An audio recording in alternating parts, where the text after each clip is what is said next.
आपको मालूम है लंका का राजा रावण शंकर भगवान के कैलाश पर्वत को क्यों उठा रहा था? किस लिए?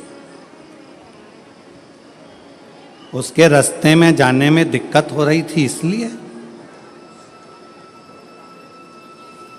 पुष्पक विमान पर बैठकर रावण जा रहा था और कैलाश के ऊपर से विमान उड़ नहीं पा रहा था, तो नीचे आकर खड़ा हो गया और गुस्से में उसने कैलाश पर्वत को उठाना प्रारंभ कर दिया।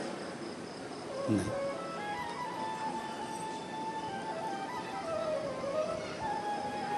क्यों उठाना?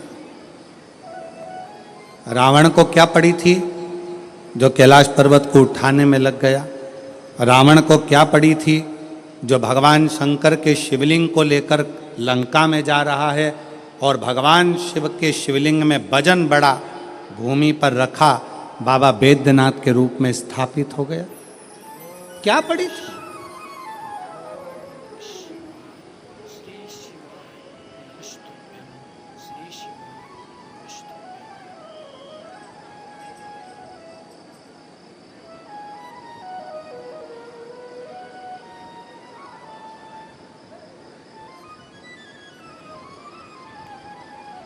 आक्रांताओं ने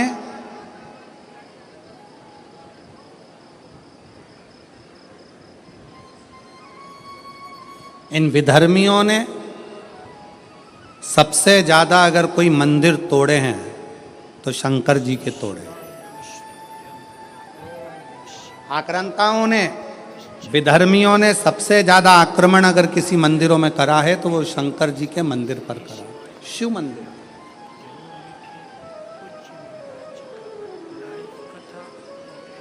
कभी विचार करिएगा, कभी स्मरण करिएगा आप, विचार करिएगा आप कि रावण में ऐसा क्या था कि रावण भगवान शंकर के कैलाश पर्वत को उठाने में लग गया, भगवान शंकर के शिवलिंग को ले जाने में लग गया। आखिर वो कैलाश पर्वत में, वो शिवलिंग में ऐसा क्या है जिसको वो उठाना चाहता है, जिसको वो उठा? क्या है?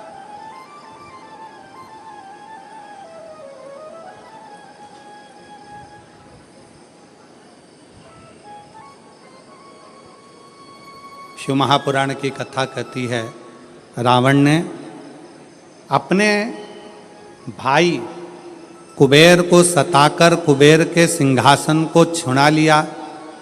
रावण ने अपने भाई कुबेर को सताकर उसका पुष्पक विमान भी ले लिया, पर रावण कुबेर का सिंहासन उठाकर ले गया।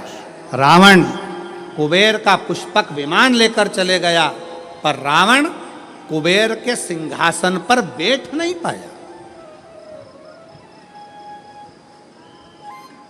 रावण कुबेर के सिंहासन पर, कुबेर की गादी पर बैठ नहीं सका, बैठ नहीं पाया।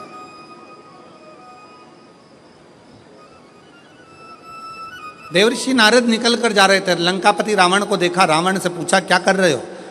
रावण कहने लगे कि मेरे को एक बात समझ में नहीं आती कि मैंने सारे इंद्र के सिंहासन को अपना बना लिया, देवताओं के सिंहासन को अपना बना लिया, सारे ग्रहों को अपने अनुकूल कर लिया, पर एक बात समझ में नहीं आती कि ये कुबेर का जो राज्य है, कुबेर का जो सिंहासन है, कुबेर का जो राज्य है, कुबेर का जो सिंहासन है, कुबेर का जो पद है, कुबेर की जो प्रतिष्ठा है, कुबेर का जो वैभव है, कुबेर का जो धन है, रावण कहता है ये मुझे कैसे प्राप्त हो, उसको मैं पाऊं कैसे,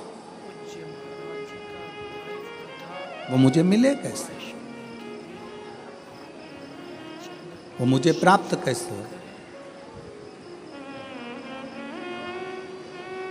देवऋषि नारद ने कहा, देवऋषि नारद बोले कि रावण, क्या तुमको मालूम है कि कुबेर की सत्ता, वैभव, लक्ष्मी, धन, संपदा कहाँ पर है? रावण ने पूछा, आप बताओ नारद जी की वो सत्ता, वो वैभव, वो पद, वो प्रतिष्ठा कहाँ है? देवऋषि नारद के मुख से निकल गया कि जो कैलाश पर्वत है जिस पर्वत पर भगवान शंकर विराजमान होते हैं, उस पर्वत के ठीक नीचे कुबेर का पद, कुबेर की प्रतिष्ठा, कुबेर का वैभव, कुबेर की लक्ष्मी, कुबेर का धन, सब कैलाश पर्वत के नीचे।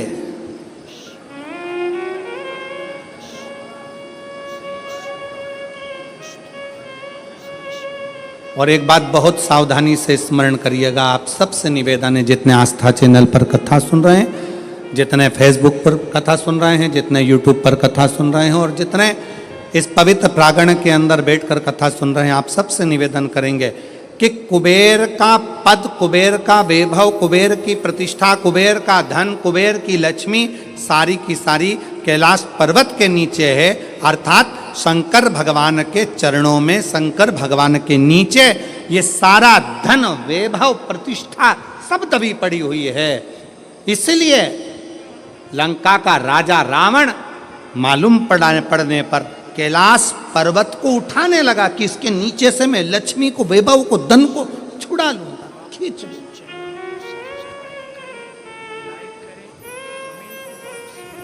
पर वो मिलता नहीं है, पर वो प्राप्त नहीं हुआ, पर वो मिला नहीं। फिर रावण ने विचार करा, रावण ने फिर विचार करा कि अगर ये कैलाश पर्वत नहीं उठ रहा तो मैं समय आने पर लंका में शंकर भगवान को लेकर जाऊंगा।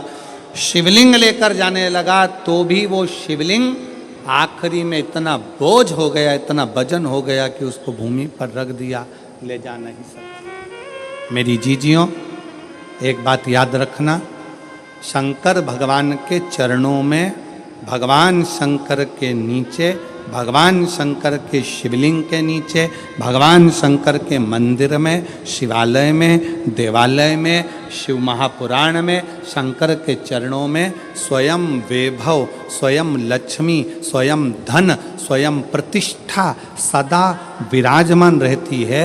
जब हम एक लोटा जल शंकर जी को चढ़ाते हैं, उस जल पर हाथ लगाकर थोड़ा सा जल उसमें से झेल कर लाते हैं, अपने घर के दरवाजे पर, दुकान पर, व्यापार पर, व्यवसाय पर, अपने वाहन पर जब हम वो जल छूटते हैं, उस जल को हम छिड़कते हैं, तो ये मान कर चलना कि आज नहीं तो कल एक ना एक दिन ऐसा आएगा कि भगवान के नीचे की चरण की वो लक्ष्मी तुम्हारे घर में प्रवेश जरूर करेगी और एक दिन तुम धनपति, वैभवपति बनोगे, बनोगे। और शंभु शरणे पड़ी मांगू घड़ी रे घड़ी, दुख काटो दया करी न दर्शन आपो। शंभु शरणे पड़ी मांगू घड़ी रे घड़ी, दुख काटो दया करी दर्शन आपो। शिव जी को एक लोटा जल चढ़ाना मतलब अपने दुख को समाप्त करना और सुख की राह खोल देना, ये शिव महापुराण की कथा कहती है। एक लोटा जल हमारे दुख को समाप्त करता है और सुख का मार्ग खोल देता है।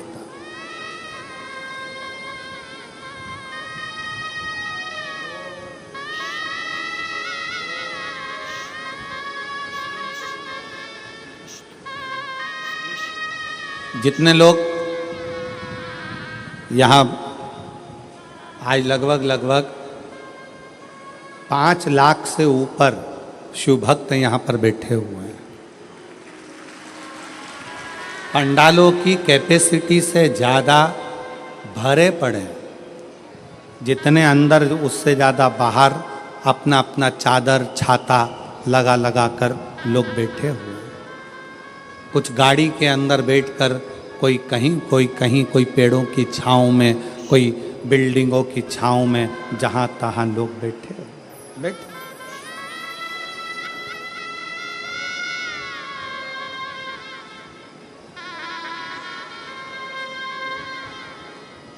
अब ईमानदारी से बोलो, अगर मेरा बाबा तुमको कुछ नहीं देता तो तुम इतने लाखों की संख्या में शहादा आते क्या?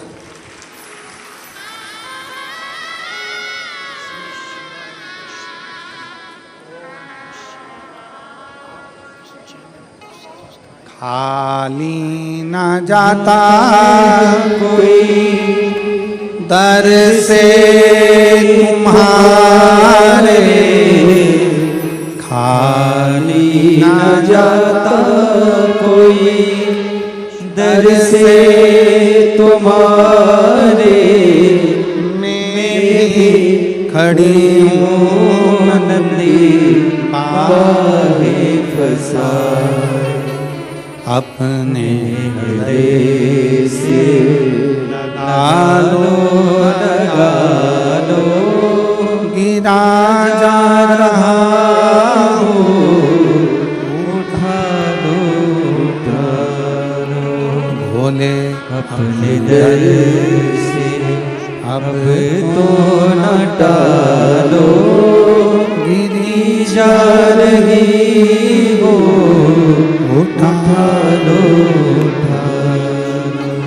भोले अपने दर से अब तो न टालो, गिरा जा रहा हो उठा लो। अगर भगवान भोलेनाथ नहीं देते तो यहाँ कौन आता? कौन आता? कृपा की ना होती जो आदत तुम्हारी तो सुनी ही रहती अदालत तुम्हारी, जो गरीबों के दिल में जगह तुम ना पाते तो किस दिल में होती इबादत तुम्हारी। ये तुम्हारी ही कृपा है, तुम्हारी।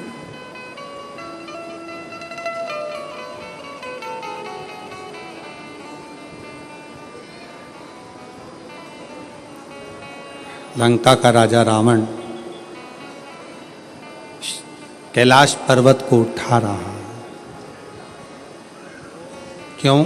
उसको मालूम है कि इसके नीचे कुबेर का वैभव, कुबेर की सत्ता, कुबेर का आनंद, कुबेर की लक्ष्मी इसी के नीचे है।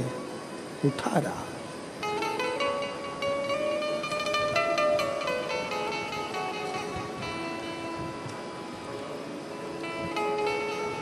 उठा नहीं कैलाश पर्वत, हिला नहीं कैलाश पर्वत, उठ ही नहीं पाया कैलाश पर्वत, नहीं हिला। फिर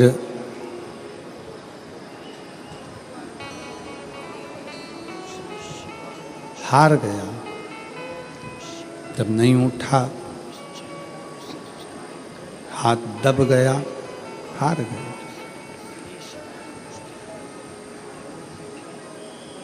फिर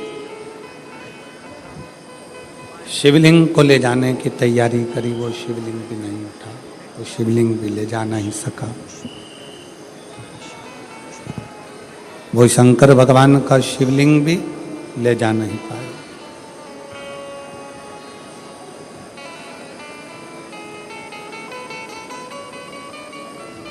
इन हाथों की रकीलें अगर गलत हैं, ज्योतिषी आचार्य ने कह दिया कि ये रेखाएं तुम्हारी गड़बड़ हैं, ये रेखाएं गलत हैं, तो इन हाथों में जल का भरा हुआ एक लोटा पकड़ाओ। इस हाथों से शिव जी को जल चढ़ाना प्रारंभ करो। इन हाथों से शिव मंदिर में सफाई करना प्रारंभ करो। हाथों की रकीलें धीरे धीरे सुलझना प्रारंभ हो जाएगी और तुम्हारा जीवन श्रेष्ठ होता चलेगा, जीवन श्रेष्ठ होगा। ये भाग्य की रेखाओं में, ये भाग्य की रेखाओं में अगर कुछ गलत लिखा गया है, इसको शिव मंदिर में, शिवालय में, भगवान शंकर के चरणों में इस मस्तक को झुकाना प्रारंभ करें।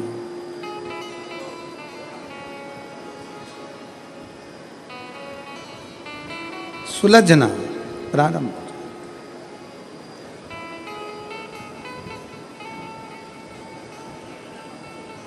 पर उसमें सबसे मूल है अपने मन का संयम।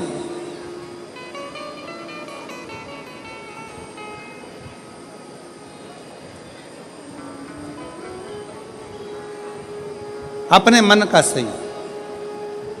एक प्रश्न आपसे करेंगे, उत्तर दीजिएगा। एक तरफ शैतान है, राक्षस है, और दूसरी तरफ समुद्र है।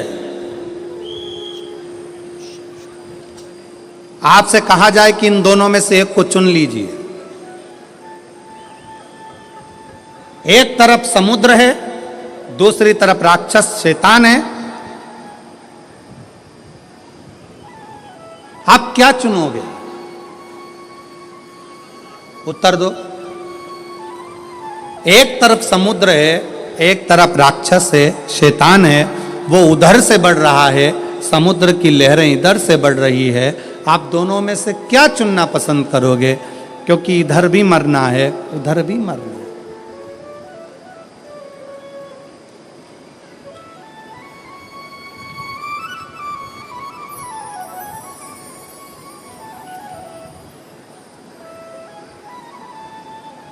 क्या चुनोगे?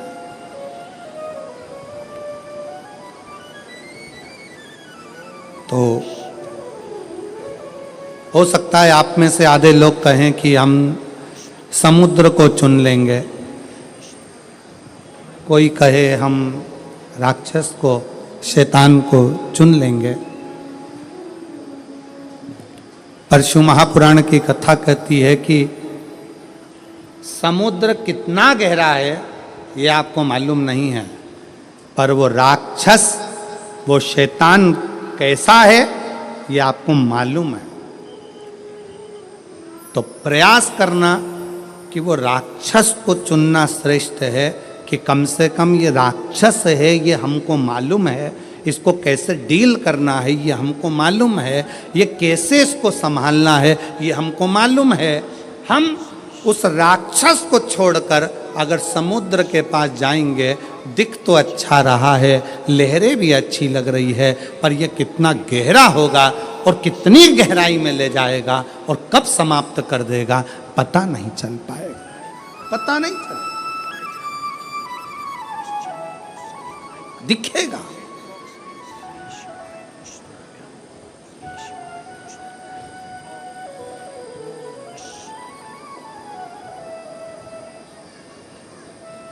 एक बहुत अच्छी कथा आती है। एक गांव का व्यक्ति अपना गांव छोड़ रहा है। क्यों? उसकी फैक्ट्री थी, बिक गई, उसका व्यापार था, बंद हो गया, परिवार वाले भी उसको चोट दे दी, परेशान कर दिया।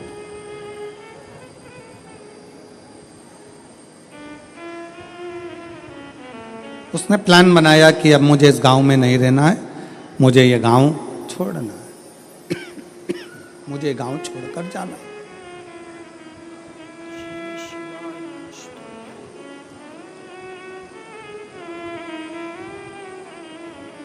पूरा फैक्ट्री बेच दिया, घर बेच दिया, जमीन बेच दी, सब कुछ बेचकर धन एकत्रित करा, घोड़े पर बैठ गया, घोड़े पर बैठकर और सब बेचकर परेशान होकर वहां से चल दिया।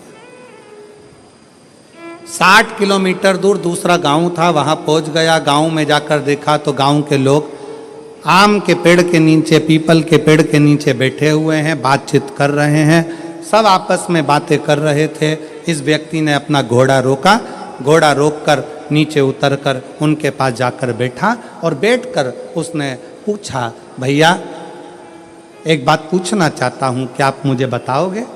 बोलो क्या बात पूछना है, क्या पूछना चाहते हो? भैया ये बताओ यहां के लोग कैसे?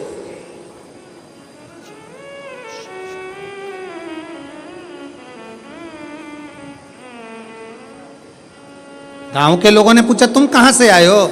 उसने कहा मैं अपने गांव से आया हूं, यहां से 60-70 किलोमीटर दूर से, मेरा सारा अब वो गांव मैंने छोड़ दिया है और मैं सोच रहा हूं कि कोई गांव में जाकर बसना है मुझे, किसी गांव में जाकर रहना मुझे।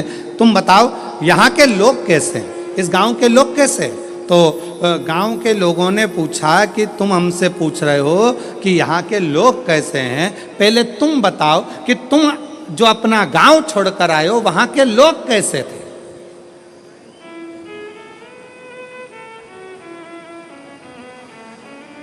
उस व्यक्ति ने कहा वहां हमारे गांव के लोग इतने दुष्ट, पक्के रावण, कंस की औलाद, इतने गंदे पूछो मती। झूठ, प्रपंच, बेईमानी, छल सब उसमें भरा हुआ है। अच्छा, हाँ, अब आप बताओ आपके गांव के लोग कैसे हैं? तो उन्होंने कहा भैया तुम जो बोल रहे हो बिल्कुल वैसे की वैसे ही हमारे गांव के लोग भी हैं। अब उसने मन में सोचा कि अपना गांव का सामान बेच कर आया और यहाँ के लोग भी ऐसे ही हैं, तो क्या मतलब यहाँ रहने से, और आगे बढ़ा। 200 किलोमीटर दूर आगे जाने पर फिर एक गांव में पहुंचा। एक गांव में पहुंचा तो वहाँ पर लोग बैठे हुए थे, बातचीत कर रहे थे। ये उतर कर फिर गया, इसने जाकर पूछा क्यों भैया क्या बात है?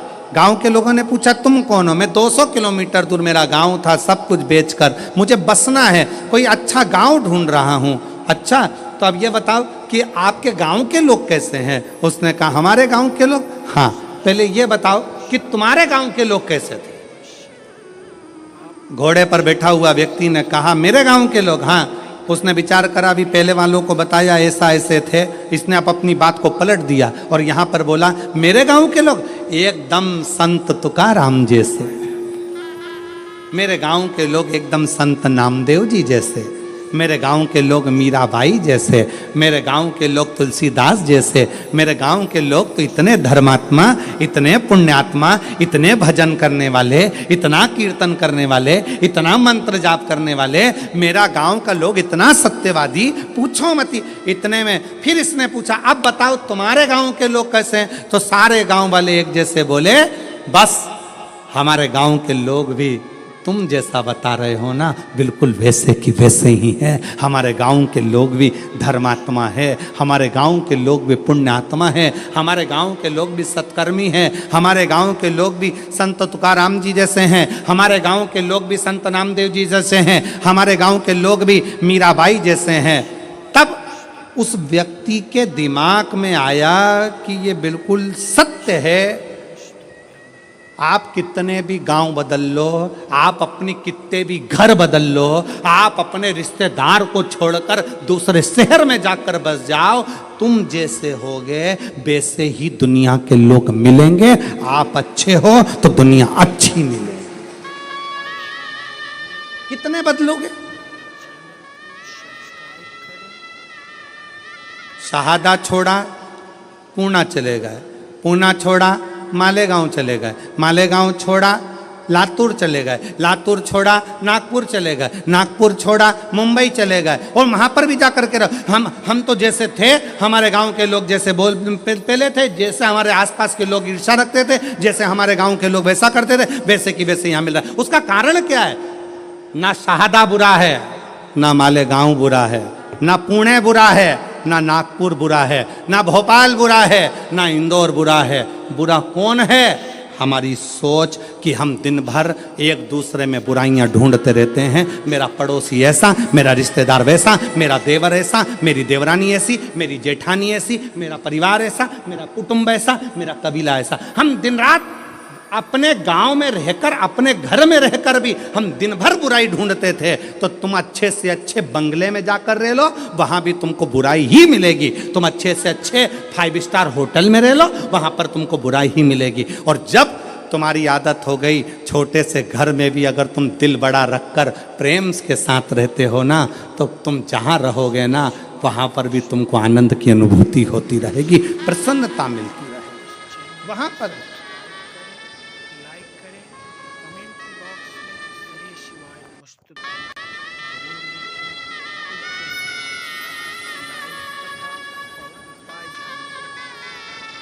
वो कहते जो जैसी भावना लाया वो वैसा ही फल पाया, जो जैसी भावना लाया वो वैसा ही फल पाया। नहीं खाली उसे लौटाया, वो मन ही मन हर्षाया।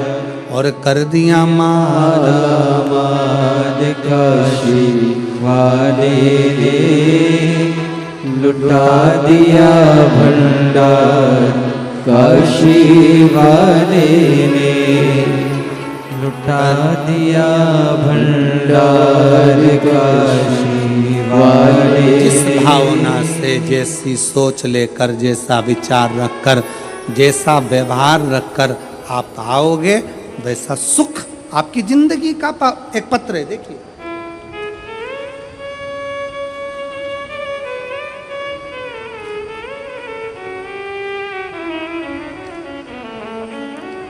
मेरा नाम ललिता परमेश्वर पाटोले, मैं नासिक महाराष्ट्र से हूँ।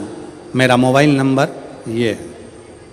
मेरा नाम ललिता परमेश्वर पाटोले, मैं नासिक महाराष्ट्र से हूँ। मेरा मोबाइल नंबर ये है। कहीं बैठी हों तो हाथ हिला सकती हैं, और अगर कहीं बैठी हों तो बेलपत्र लेने के लिए आ सकती हैं। बाबा, मेरे पति, पत्र को आप लोग एलईडी पर पढ़ सकते हैं। कहीं एलईडी है उन पर पत्र चल रहा है, एलईडी पर पत्र पढ़ सकते हैं। बाबा, मेरे पति आर्मी से रिटायर हैं। वे अब रिक्शा चलाते हैं और पढ़ाई भी करते हैं। आर्मी से रिटायर होने के बाद मेरे पति रिक्शा चलाते हैं और पढ़ाई भी करते हैं। 2023 को नासिक में कथा चल रही थी, जब दादा बाबू भूसे ने उस पवित्र कथा का लाभ हमको दिया था। हम लोग नासिक के उस पवित्र कथा को सुन रहे थे। मेरे पति आपको नहीं मानते थे, ना मेरे पति आपको जानते थे ना मानते थे। गुरुदेव, उनका विश्वास नहीं था, क्योंकि मिलिट्री में सर्विस करते थे। जैसी सोच थी वैसे अनुकूल बोलेगा। मैंने अपने पति से कहा, आप भले कथा सुनने मत जाओ, मुझे पंडाल के बाहर छोड़कर आ जाओ। मेरे पति मुझे पंडाल के बाहर छोड़ने आते थे, चले जाते थे। तब वो तीसरे दिन पंडाल में भीड़ के वजह से रुक गए।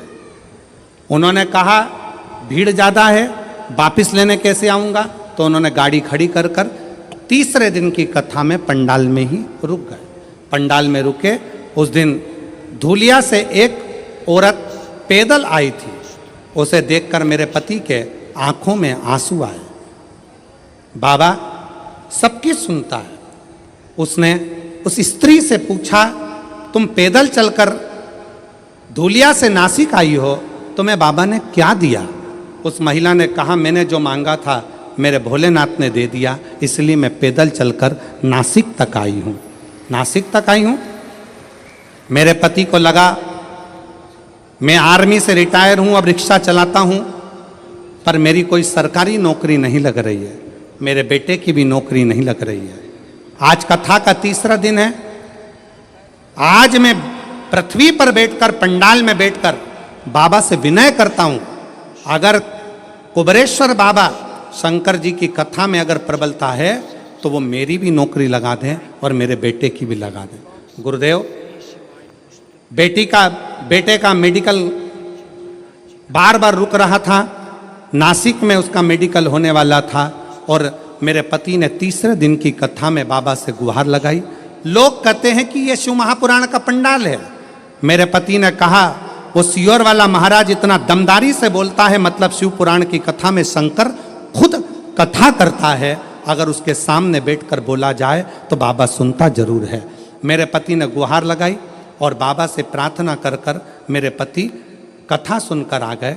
जब पूरी कथा हो गई, कथा सुनकर हम लोग घर आए। घर आने के बाद मेरे बेटा एक एग्ज़ाम दे रहा था।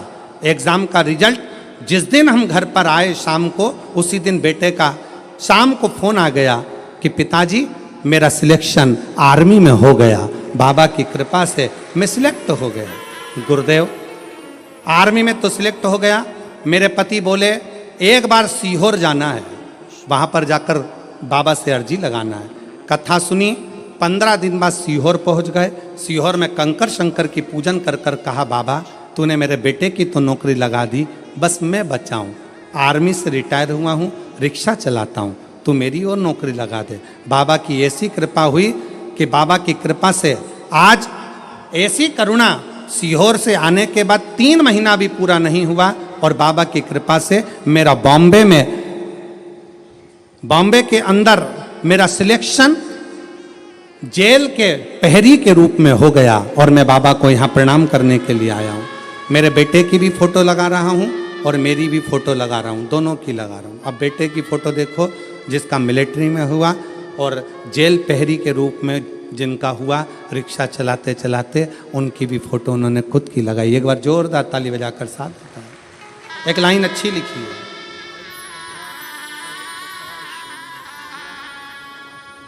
बोलो जरा लाइन को आप लोग बोलो एलईडी पर पढ़ के।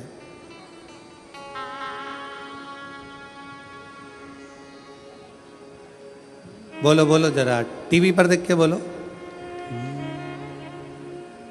कब से खड़े हैं झोली पसार, क्यों ना सुने तू मेरी पुकार, मुझे तेरा ही सहारा है, मेरे भोले बाबा, मुझे तेरा ही सहारा है, मेरे भोले बाबा। कब से खड़े हैं झोली पसार, क्यों न सुने तो मेरी पुकार, मुझे तेरा ही सहारा है, मेरे भोले बाबा।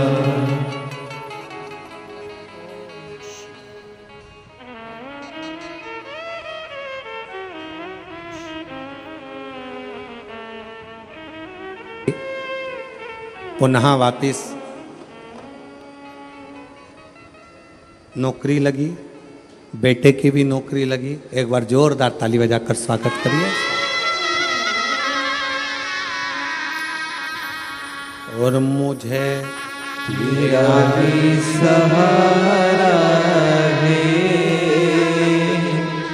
मेरे भोले बाबा, मैंने तुझे ही पुकारा है, मेरे भोले बाबा। दिल से उसको कल कथा में कहा था, दुनिया की निगाह में ये केवल कथा का पंडाल है।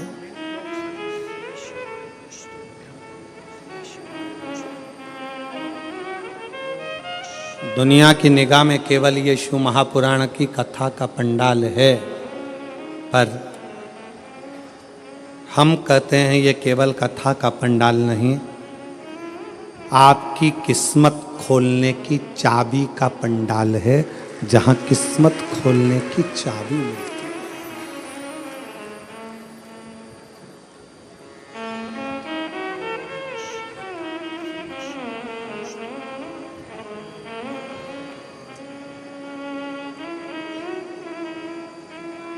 और मुझे तेरा ही सहारा है, मेरे भोले बाबा। शंकर भगवान के शिवलिंग के नीचे का स्थान कुबेर का होता है, शंकर भगवान के कैलाश के नीचे का स्थान कुबेर की लक्ष्मी का होता है। इसलिए प्रत्येक शिवालय में तुम्हारे घर में अगर छोटा सा भी शंकर का शिवलिंग है तुम्हारे घर में अगर छोटा सा भी मट्टी का, पत्थर का, लकड़ी का, पीतल का, तांबे का, स्फटिक का, पारद का, जिसका भी तुम्हारे घर में अगर छोटा सा भी अगर शिवलिंग है, तो तुम्हारे घर में जहां शिवलिंग रखाता है, समझ लेना वहां लक्ष्मी बढ़ती चली जाती है, लक्ष्मी कम नहीं हो सकती, बढ़ेगी।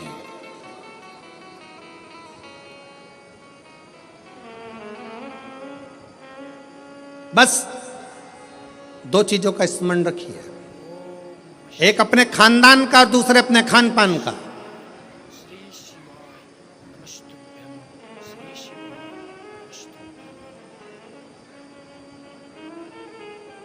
आपको मालूम है, जब अंग्रेजों ने भारत पर हुकूमत करी है, तो उन्होंने विचार करा सबसे पहले कि करा क्या जाए, भारत के लोगों को अपना गुलाम कैसे बनाया जाए। तो उन्होंने सबसे पहला प्रयास करा कि इनके खानदान मिटाए जाएं। जो राजसी खानदान थे, जितने जितने राजा हुआ करते थे, उन राजाओं के रजवाड़ों को, उन राजाओं के घरानों को तोड़ने का प्रयास किया गया। पहले खानदान तोड़े हैं, और जब राजाओं के खानदान नहीं टूट पाए, जब राजघराने नहीं टूट पाए, फिर इन्होंने खान पान तोड़ा। खान पान क्या? गलत तरह का भोजन विदेश से बुलाते थे और भारत के लोगों को वो गलत तरह का भोजन कराते थे। भारत में रहने वाला सनातनी कभी भी नॉनवेज छूता नहीं था। भारत में रहने वाला भारतीय सनातनी कभी भी मांस का सेवन नहीं करता था, गलत व्यसन का सेवन नहीं करता था। वो तो ये अंग्रेजों ने तुमको गुलाम बनाने के लिए जब खानदान नहीं तोड़ पाए तो खान पान को तोड़ा है, तुम्हारे खाने का तरीका बदल दिया, तुम्हें वेज से नॉन वेज बना दिया, तुम्हें ले जाकर गलत भोजन में लगा दिया, गलत भोज।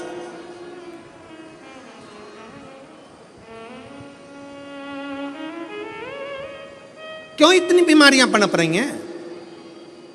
इतनी बीमारियां होने का कारण क्या है? और देखो, प्रकृति अपना रंग दिखाती है। जिन जिन देशों में जिंदा जिंदा जीवों को तलकर तड़फा कर मारते हैं, उन देशों की हालत आज देख लो कि ऐसा भूकंप आया कि बिल्डिंगें धाती चली गई, और कितने लाख, कितने लोग उस बिल्डिंग में दब दब के मर गए। लोगों को मालूम तक नहीं है कि कितने मर गए, कितने मरे।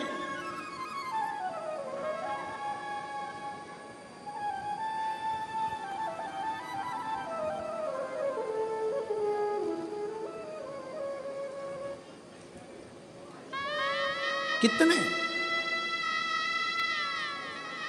इसलिए निवेदन है, थोड़ा सा अपने आप को सुधारने का प्रयास करिए, थोड़ा सा, ज्यादा नहीं, थोड़ा सा।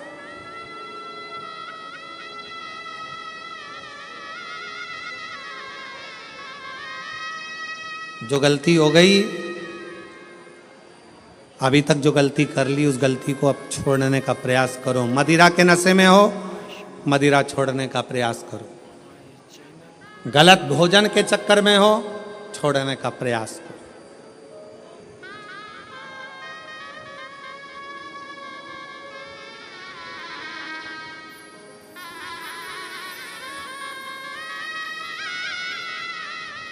हम कहेंगे तो थोड़ा सा लोगों को बुरा लगेगा, पर सत्यता है, जब उम्र और कमर,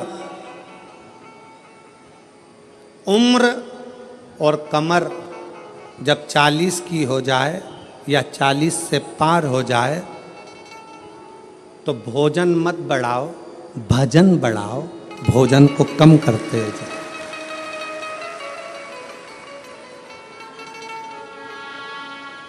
जम के बोलो जरा, क्या?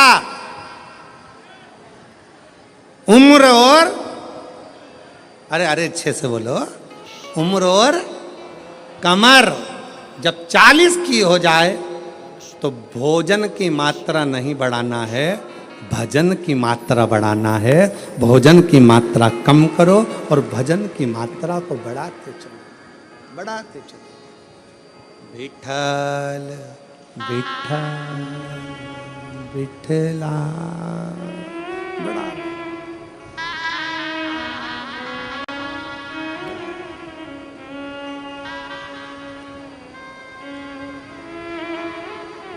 बढ़ाओ जितना बन सके। श्री शिवाय नमस्तुभ्यं, श्री शिवाय नमस्तुभ्यं, श्री शिवाय नमस्तुभ्यं, श्री शिवाय नमस्तुभ्यं। भजन की मात्रा को बढ़ाना, प्राण को, भोजन को कम कर दो, गलत भोजन कम कर दो, व्यसन कम कर दो।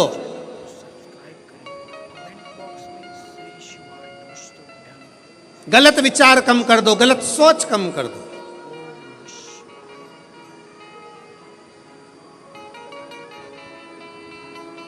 कल एक भैया प्रश्न कर रहे थे,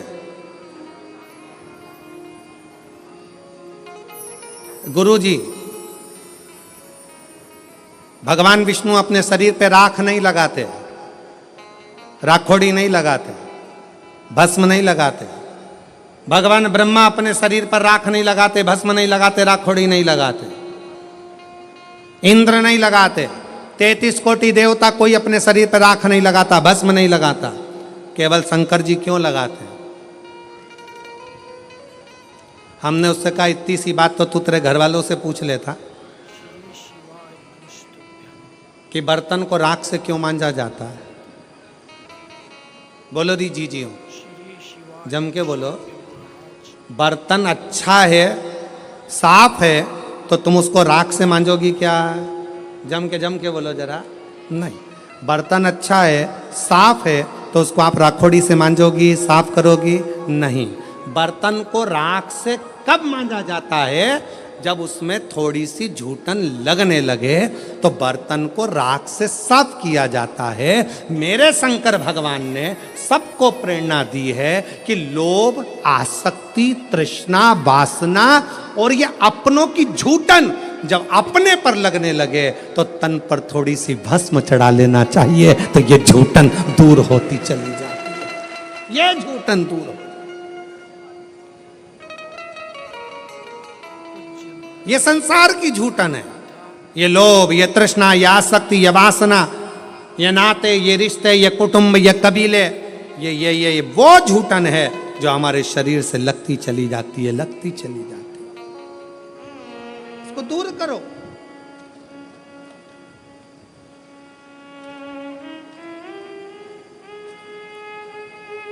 अच्छा अच्छा ट्यूब लगाओगे ना, क्रीम, अच्छा अच्छा खूब सारा सारा पाउडर, क्रीम और वो नीले कलर का ऐसा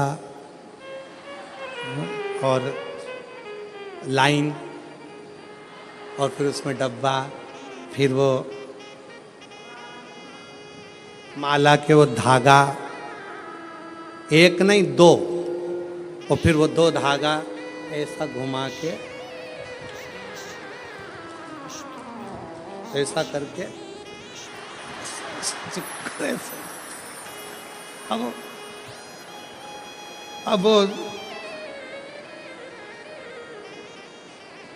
अब तुमने जितना क्रीम लगाया है, तुमने जितना स्नो लगाया है, तुमने जितना पाउडर लगाया है, ईमानदारी से बोलो, इतना क्रीम पाउडर लगा के तो लोग तुम्हारे पास में आएंगे ही आएंगे।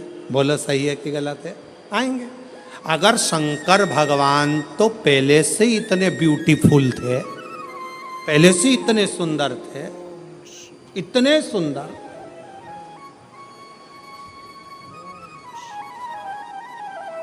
वो कहते हैं ना भोलेनाथ ब्यूटी फूल।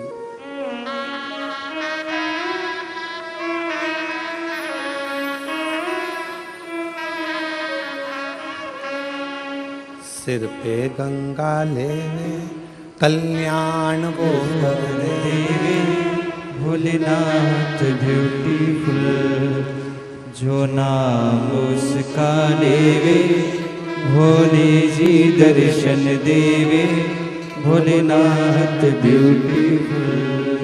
जो नाम शिव का लेवे कल्याण वो कर देवे भोलेनाथ ब्यूटीफुल। इतने सुंदर तो शिव पहले से, और अगर भगवान शंकर मालूम पड़े और थोड़ा बहुत पेंटिंग पेंटिंग करके बैठ जाते तो ईमानदारी से बोलो 33 कोटि देवताओं के यहाँ जितनी देवियां हैं वो सब शंकर भगवान के चरणों के सम्मुख में बैठी रह जाती, सारी देवियां, सारी देवियां।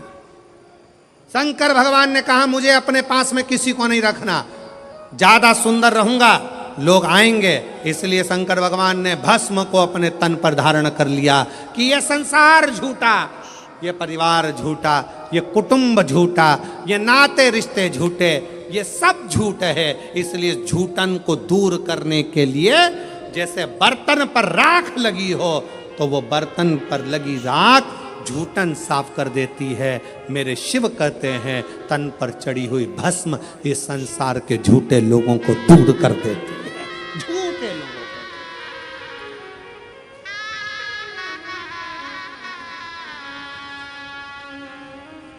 जो नाम शिव का ले कल्याण जी दर्शन देवे भोलेनाथ ब्यूटीफुल। शिव स्वयं तन पर भस्म धारण करते हैं, स्वयं।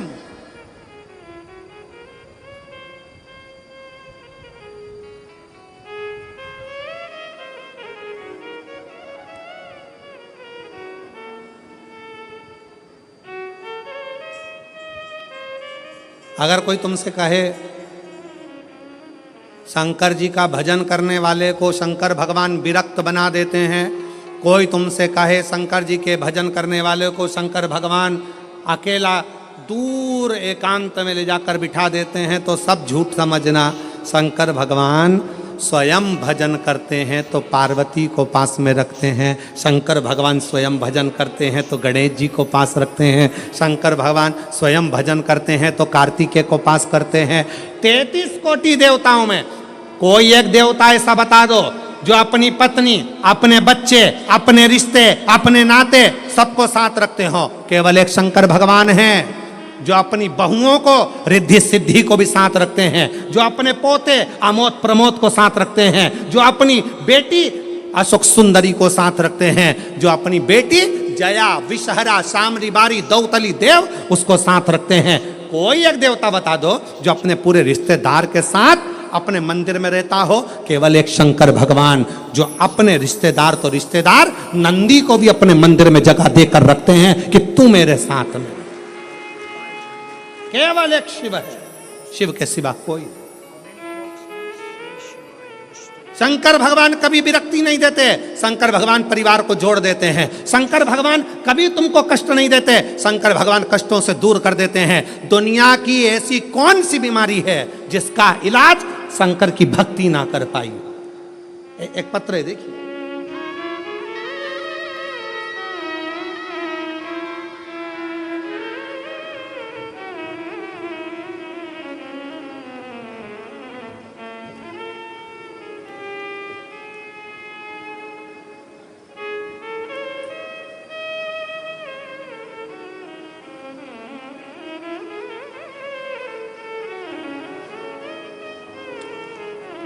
मेरा नाम गायत्री केशव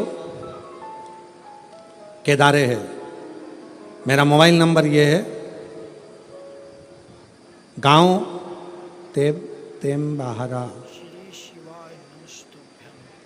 अकोला, महाराष्ट्र की रहने वाली हूँ। कहीं हो बैठी हो तो हाथ हिला सकती हैं और बैठी हो तो बेलपत्र लेने के लिए आ सकती हैं। गायत्री केशव कन्हारे, मोबाइल नंबर ये, तुम्हारा गांव अकोला महाराष्ट्र। मैं श्री शिवाय नमस्तुभ्यम, मेरा नाम गायत्री केशव केदारे है। 2019 से परीक्षा दे रही हूं एमपीएससी की, तैयारी कर रही हूं पर मेरा सिलेक्शन नहीं हो रहा। तब पहली बार अपने रिश्तेदारों के कहने पर मैंने टीवी पर आपके बारे में सुना और मैंने शंकर जी की 1 लोटा जल चढ़ाना प्रारंभ किया। रोज मंदिर जाती, बाबा को जल चढ़ाती, रोज जल चढ़ा कर आती। अभिषेक करने गई, शिव जी का कथा श्रवण करी, बाबा को विनय करा, और आज बाबा की ऐसी कृपा हुई गुरुदेव, मैंने नंदुरबार में बाबा की कृपा से दर्शन किया, और दर्शन करने के बाद वहीं पंडाल में बाबा से प्रार्थना करी कि बाबा कुछ भी हो, मेरी एमपीएससी की परीक्षा उत्तीर्ण हो जाए और मेरा सिलेक्शन हो जाए और मेरी सरकारी जॉब लग जाए। आज बाबा की कृपा से मैं बाबा को धन्यवाद देने के लिए आई हूँ कि मेरा सिलेक्शन हो गया और मैंने उत्तीर्णता प्राप्त कर ली। बाबा को धन्यवाद देने के लिए मैं यहाँ पहुँची हूँ। एक पत्र और देखिए, बड़ा सुंदर।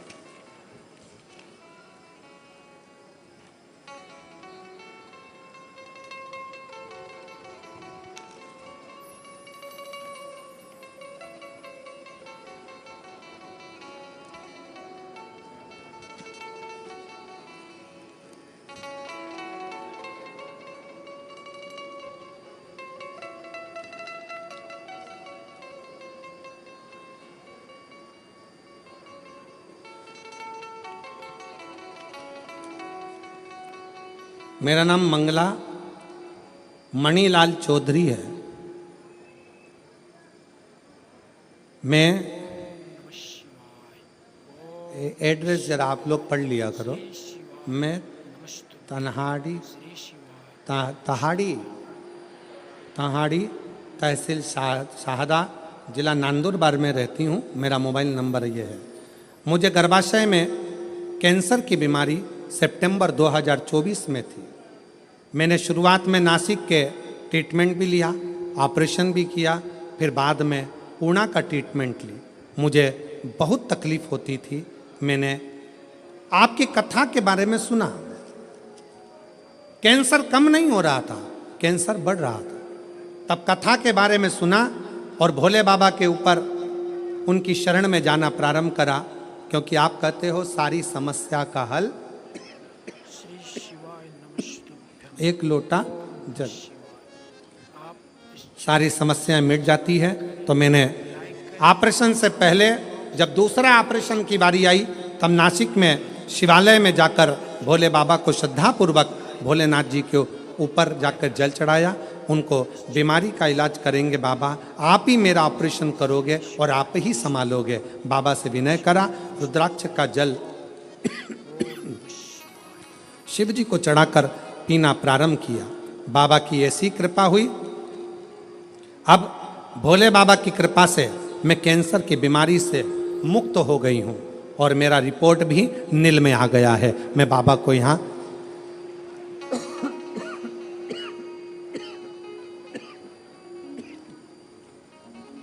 बाबा को मैं यहाँ धन्यवाद देने के लिए आई हूँ। गला पकड़ रहा है माइक बहुत ज़्यादा। बाबा को मैं यहाँ धन्यवाद देने के लिए आई हूँ। कहीं बैठी हो तो एक बेलपत्र लेने के लिए आ सकती हो। शिव की भक्ति किसको कहते हैं? भगवान शंकर का गुणगान किसको कहते हैं? शिव का स्मरण किसको? शिव की उपासना किसको कहते हैं? शंकर भगवान की भक्ति किसको कहते हैं? शिव आराधना किसको कहते हैं?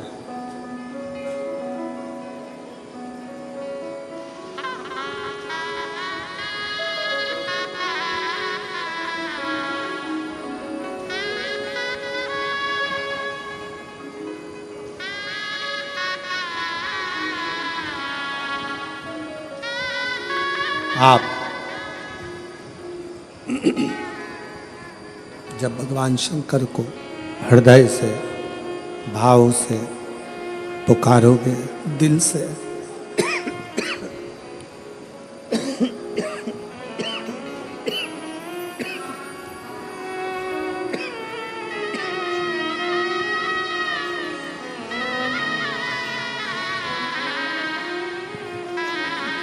आप जब भगवान शंकर को दिल से भाव से पुकारोगे, शिव स्वीकार करेगा, शंकर स्वीकार करेगा। केवल एक विश्वास के साथ, एक भरोसे के साथ, एक दृढ़ता के साथ शिव की स्तुति करिए, शंकर के भजन करिए, शंकर का स्मरण करिए।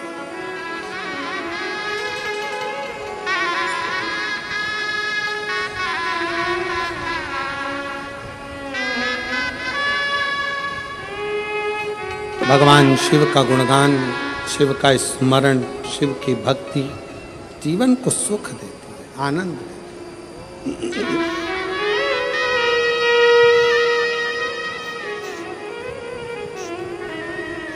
कोई कहे आपसे कि शंकर भगवान विरक्ति दे देते हैं, नहीं, शिव तोड़ते नहीं हैं, शिव जोड़ते हैं, जोड़ते हैं।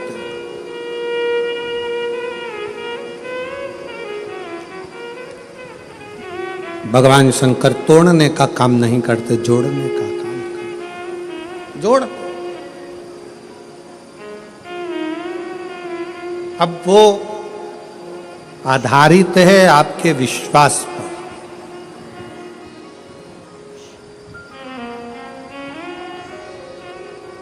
वो आधारित है आपके भरोसे पर, वो आधारित है आपकी दृढ़ता पर।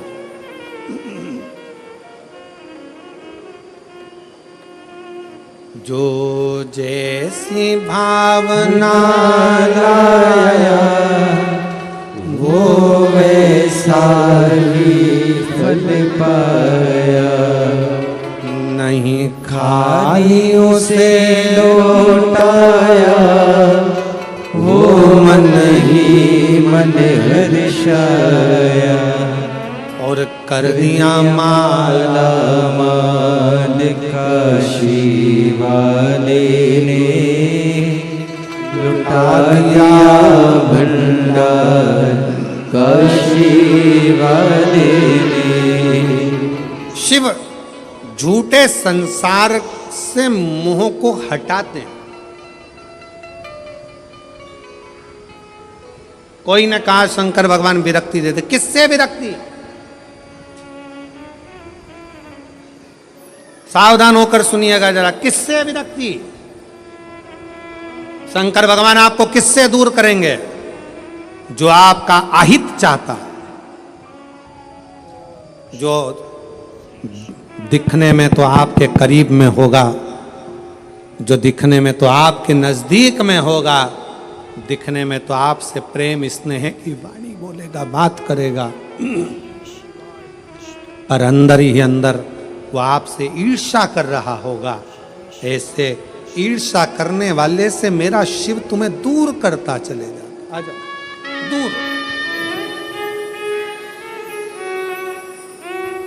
ऐसा ही फल पाया, जो जैसी भावना लाया, वो वैसा ही फल पाया, नहीं खाली उसे लौटाया, वो मन ही मन हर्षाया। आप जितना जितना कोई कहे शंकर विरक्ति, किससे विरक्त कर देते हैं, किससे दूर कर देते हैं? तो कहा जो आपके लिए घातक है, जो आपके लिए दुखदाई है, जो आपके लिए कष्टप्रद है, शिव उसको दूर कर देते। शंकर माल काशी वाले ने, लुटा दिया भंडार काशी वाले ने, कर दिया भोला सब दुख काटो मारा, भोला सब दुख काटो मारा। शंकर जप तेरी माला, भोले बाबा जप तेरी माला, भोला सब दुख काटो मारा, ओ भोला सब दुख काटो मारा। है मंगल मंगलकारी, देश है मंगल मंगलकारी, शमशान वासी हमारा, शमशान वासी हमारा,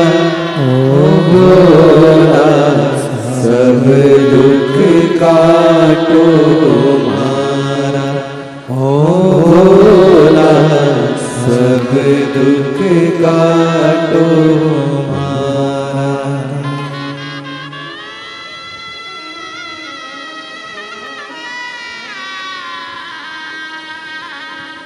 देवदेव महादेव भगवान शिव ओघड़दानी त्रिकालदर्शी कैलाशी अविनाशी भगवान शंकर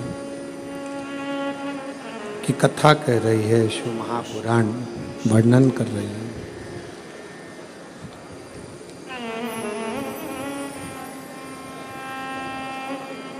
शिव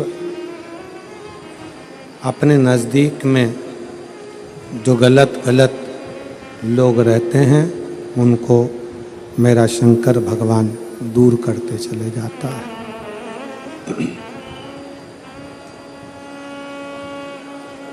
कात्यायन ऋषि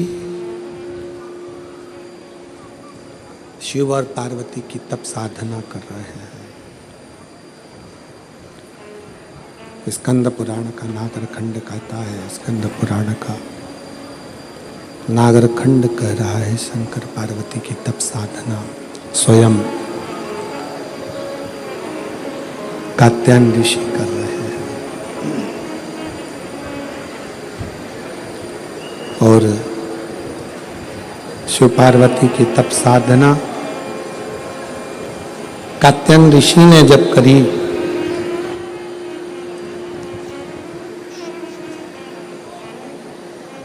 माता पार्वती और भगवान शंकर दोनों ने कात्यायन ऋषि को दर्शन दिया।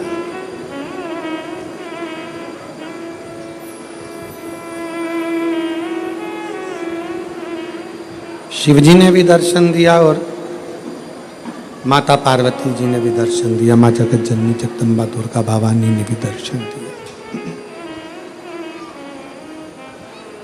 दोनों ने दर्शन दिया। पूछा क्या चाहिए तुमको, क्या दिया जाए, क्या प्रदान किया जाए, बोलो क्या देती। कात्यायन ऋषि सबसे पहला वचन कात्यायन ऋषि ने भगवान शंकर और पार्वती जी से कहा कि मेरा ये जन्म और मरण का प्रपंच छूट जाए। स्कंद पुराण का नागरखंड रिटर्न की आवाज क्लियर करो और थोड़ा प्रेशर अंदर का बढ़ाओ। नागरखंड स्कंद पुराण का कहता है, नागरखंड वर्णन करता है स्कंद पुराण का कि कात्यायन ऋषि ने भगवान शिव जी से केवल जन्म और मरण का ये जो प्रपंच है इससे छूटना चाहा।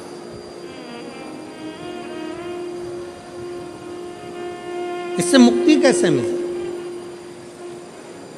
इस जन्म और मरण के प्रपंच से हम छूट कैसे जाए? जन्म और मरण के इस प्रपंच से हमारा छुटकारा कैसे हो, इससे छूटे कैसे? तो कहा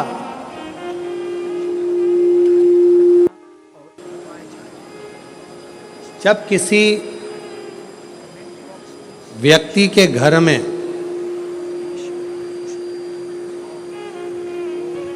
एक बेटी का जन्म होता है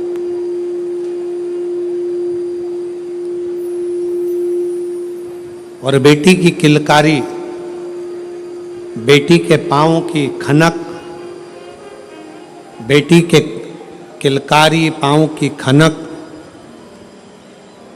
बेटी के चरण जब किसी के घर के अंदर आते हैं और यदि शिव कृपा से, भगवान की करुणा से, भगवान की दया से माता पिता उस बेटी की परवरिश कर कर उसका कन्यादान अगर कर देते हैं तो उस माता पिता का भी अगला जन्म नहीं होता, वो इस जन्म और मृत्यु के प्रपंच से छूट गए। अब इससे सरल क्या हो सकता है, जरा विचार करिएगा जरा। बहुत सावधानी से इस कथा का स्मरण करिएगा। बहुत ध्यान से सुनिएगा कि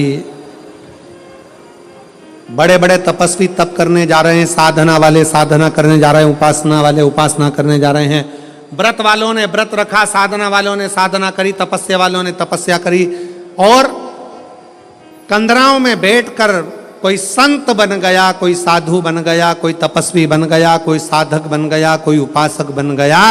किस लिए? कि हम जन्म और मरण के प्रपंच से छूट जाएं।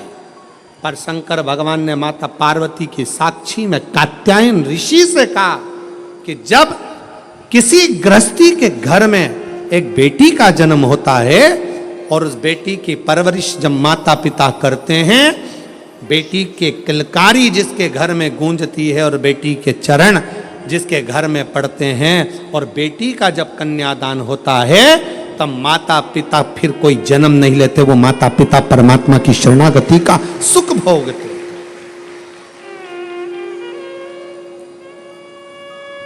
अब इसमें सबसे ज्यादा जरूरी चीज कौन सी है?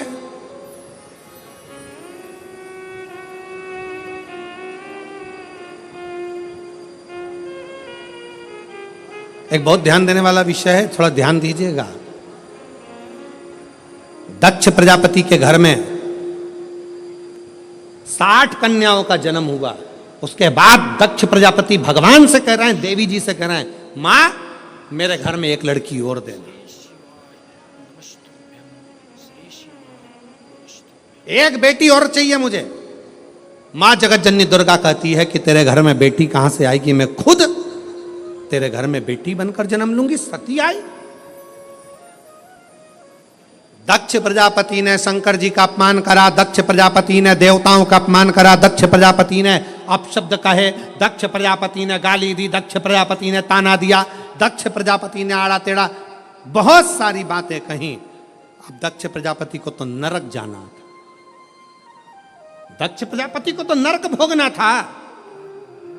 पर दक्ष प्रजापति के घर में बेटियों का जन्म हुआ था, दक्ष प्रजापति ने बेटियों का कन्यादान किया था। इसलिए शंकर भगवान का अपमान करने के बाद भी दक्ष प्रजापति नरक नहीं भोगा है। दक्ष प्रजापति मरण, शीश कटने के बाद बकरे का मुख लग गया, और बकरे का मुख लगने के बाद भी स्वर्ग भोगा है, वो दक्ष प्रजापति है, क्योंकि बेटी का जन्म ही प्रबल है।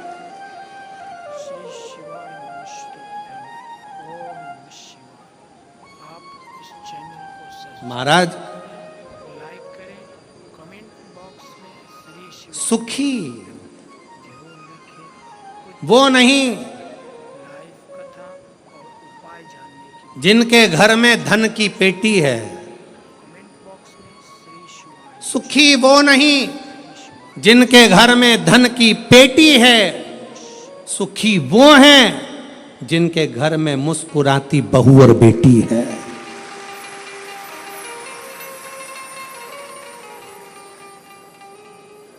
जिनके घर की बहुओं के चेहरे पर प्रसन्नता हो, जिनके घर की बेटियों के चेहरे पर मुस्कुराहट हो, समझ लेना कि उस घर में भले धन ना हो, पर वो शंकर की कृपा उसके घर में सदा बनी हुई है, सदा।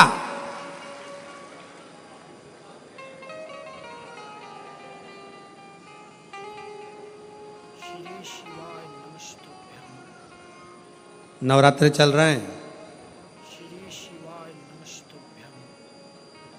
माँ जगत जननी जगदम्बा से प्रार्थना करा करो कि तू मेरे घर में एक बार जरूर आना। माँ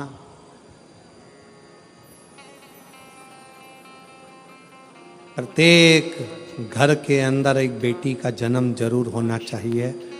माँ और बाप को दूसरा जन्म नहीं लेना पड़ेगा, वो भगवान शंकर के धाम में खूब आनंद के साथ कैलाश पर बैकुंठ में स्वर्ग के सिंहासन पर बैठेगा। स्वर्ग सिंहासन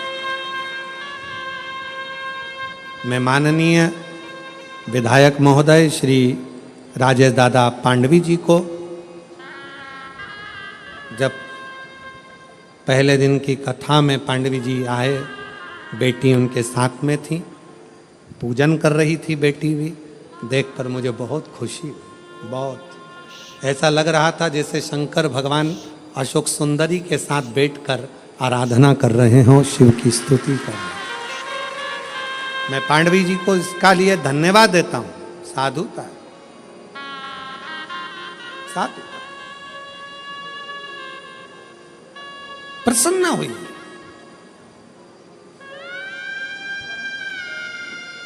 बेटे के जन्म पर जितने नगाड़े बजवाते हो उससे दुगना नगाड़ा बेटी के जन्म पर बजवाना। क्यों? बेटे का जन्म हुआ है तो दूसरी बार जन्म तुम्हें पृथ्वी पर लेना पड़ेगा, वापिस आना पड़ेगा और अपना कर्म का भोग भोगना पड़ेगा, फिर जन्म लेना पड़ेगा। पर घर में अगर एक बेटी का भी जन्म हो गया तो दूसरी बार जन्म नहीं लेना पड़ेगा, इसलिए ज्यादा नगाड़े बजवाना कि अब मेरा आखिरी जन्म है, अब जन्म नहीं लूंगी। अगर बेटी का घर में जन्म हो गया तो अब जन्म नहीं लूंगी। बहारो फूल बरसा मेरे घर बेटी आई है, मेरे घर बेटी आई है। फिर से जन्म नहीं पाऊं, मेरे घर बेटी आई है, मेरे घर बेटी आई है। हिमालय राज के घर में जब पार्वती जी का जन्म हुआ, कहते हैं दुनिया के यहाँ पर जन्मदिन की पार्टी एक दिन की होती हो, दुनिया के यहाँ जन्मदिन की पार्टी 2 दिन की होती हो, 2 महीने की होती हो, 4 महीने की होती हो, हर साल जन्मदिन पे होती हो। हिमालय राज के यहाँ जब तक पार्वती जी का कन्यादान नहीं हो गया तब तक रोज पार्वती जी के जन्म का उत्सव मनता था, प्रतिदिन प्रतिदिन।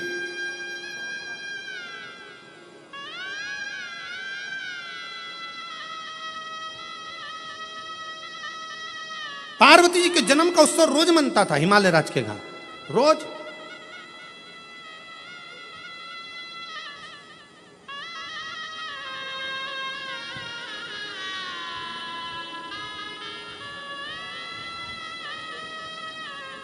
एक दिन इंद्र के मन में आया और इंद्र ने जाकर पूछ लिया हिमालय राज से, इतनी प्रसन्नता क्यों है? हिमालय राज ने कहा, बड़ी प्रसन्नता का विषय यह है कि आज मेरे घर में बेटी का जन्म हुआ है। तो बेटी तो तुम्हारी 7 वर्ष की हो गई, जन्मदिन तो जब जन्म हुआ था तब मनाना था, तुम तो रोज जन्मदिन मनाते हो बेटी का, रोज जन्मदिन, प्रतिदिन। हिमालय राज ने कहा, शास्त्र कहता है एक बेटी जब घर में, रसोई घर में एक बेटी जब अपने घर के अंदर बैठकर भोजन करती है तो कहते हैं 1000 अश्वमेध यज्ञ का फल उसे प्रतिदिन प्राप्त होता रहता है, प्रतिदिन। अरे दुनिया वालों से पूछो कि नवरात्र में कन्या भोज क्यों कराते हो, दुनिया वालों से पूछो कि नवरात्र में बेटियों को क्यों ढूंढने जाते हो, दुनिया वालों से पूछो कि नवरात्र की अष्टमी और नवमी पर कन्या का पूजन क्यों करते हो। क्योंकि दुनिया वालों को यह मालूम पड़ना चाहिए कि देवी भागवत में लिखा है, एक कन्या एक बेटी जब किसी के घर में मुख झूठा करती है, एक बेटी एक कन्या जब किसी के घर में भोजन करती है तो उसके भंडारे कभी खाली नहीं रहते, इसलिए कन्या पूजन किया जाता है, इसलिए बेटी का पूजन किया जाता है।